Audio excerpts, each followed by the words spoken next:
Benvingudes de nou a aquest espai on compartim idees, consells i curiositats que ens fan sentir més connectades, més empoderades i, sobretot, més nosaltres mateixes.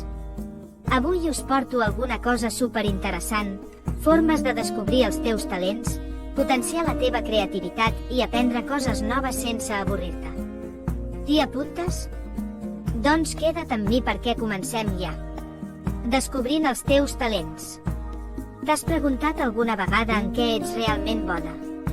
A vegades, la resposta no és tan òbvia. Aquí tens un consell, prova coses noves, fins i tot si creus que no seran el teu fort.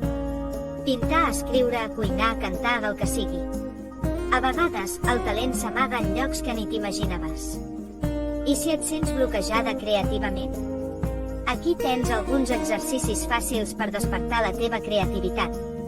1. Canvia la teva rutina.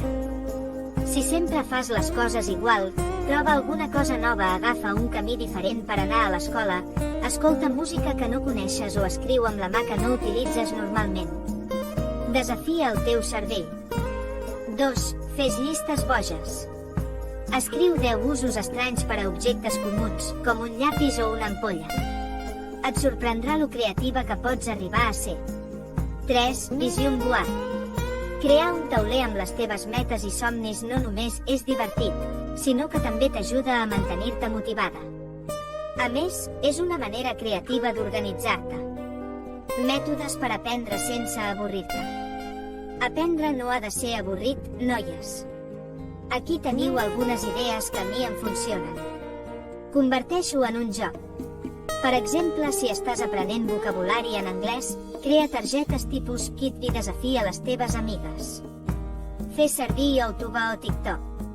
Hi ha milers de vídeos que expliquen temes d'una forma divertida. Jo vaig aprendre a tocar l'ukulele mirant tutorials a TikTok i ara m'encanta. Premia't.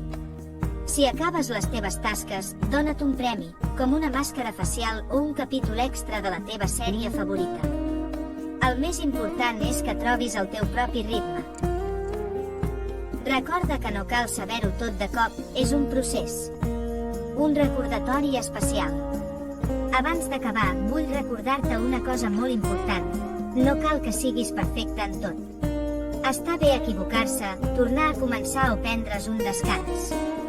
El que importa és que segueixis aprenent i gaudint del camí. Perquè l'èxit de veritat és sentir-te bé amb tu mateixa, oi?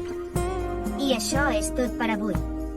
Si t'ha agradat alguna d'aquestes idees, comparteix-les amb les teves amigues. Primer digue'm els